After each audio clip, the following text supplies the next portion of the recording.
এটি কোনো বাজার নয়, সড়ক আর ফুটপাত। তবে ভুল করে কেউ হাট কিংবা বাজার মনে করলেও দোষ দেয়া যাবে না।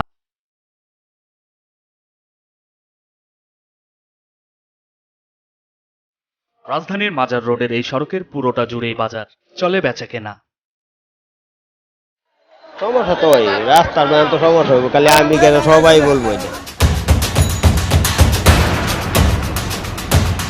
যানজট রাস্তাঘাটে, অফিস আদালতের মানুষ, ছাত্ররা স্কুল কলেজে যেতে পারে না, মানুষজন চলাচল করতে পারে না। গাড়িতে যাইতে হবে, মানুষ হাঁটতে হবে, আর হাঁটার জায়গায় তো এরা দোকান বসাই দিছে। বিক্রেতাদের দাবি, এখানে বাজার বসাতে বিভিন্ন স্তরে নিয়মিত টাকা দিতে হয়। ডেলি 20 টাকা করে দেয় পুলিশের, আর এই যে যেন বেশি যেন 500 টাকা দেয়। এ টাকা খালি আরবদার যে একা একাই তা না, এ টাকা পুলিশ থেকে শুরু করে অনেক জায়গায় এই টাকা যায়। আরবদার আমার নেতাও কাছ থেকে এই জায়গাটা কিনে নিছে, একজন 10 হাত, একজন 8 হাত, একজন 5 হাত, 6 হাত এরকম করে নিছে।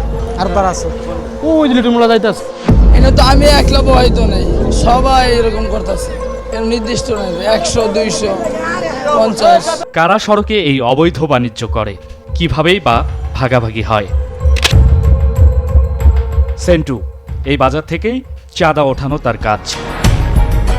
20 টাকা 30 টাকা করে, শুধু এইখানে মাল পাহারা দিয়ে দেখে আমি এই টাকাটা কালেক্ট করি। তাহলে ট্রাফিক পুলিশের কাজ কি? এইরকম রাস্তার মধ্যে কি বাজার করার কোনো নিয়ম আছে কি? নিয়ম তো অবশ্যই না, আইনের দিক থেকে বিচার করলে এটা উচিত না, কিন্তু ওই যে আমরা হয়তো সকাল দীর্ঘদিন ধরে এখানে এই জিনিসটা আছে, ধাক্কায় সরাই দিচ্ছি ওই সাইডে সকাল থেকে এই চক্করেই থাকি। তাহলে আপনাদের তো অসহায় বলতে হবে, ডেইলি 20 টাকা 30 টাকা করে। না, এটার কোনো ন্যূনতম ভিত্তি না। যারা প্রভাব খাটিয়ে এখানে ব্যবসা করেন এইরকম কিছু, আমি তো পরে কথা বলবো। আমাদের সৌভাগ্য, আমাদের সাথে কথা বলার পর সক্রিয় পুলিশ।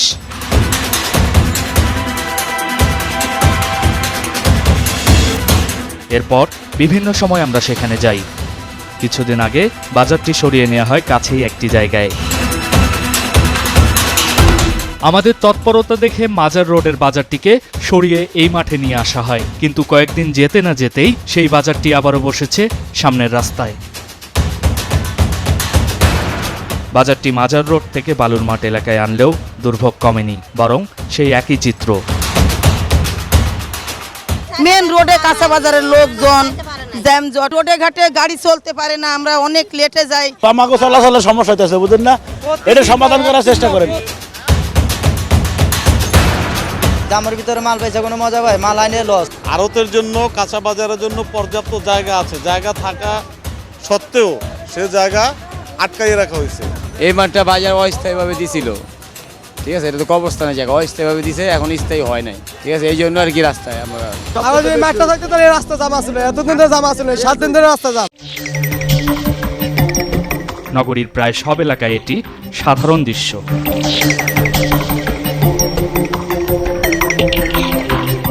হাট বসেছে ফুটপাতে, মানুষ হাঁটবে কোন পথে?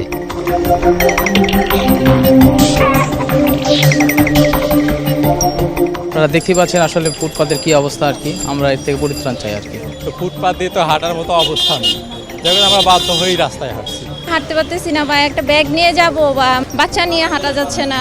ফুটপাতে বাজার বসলে সমস্যা হবেই।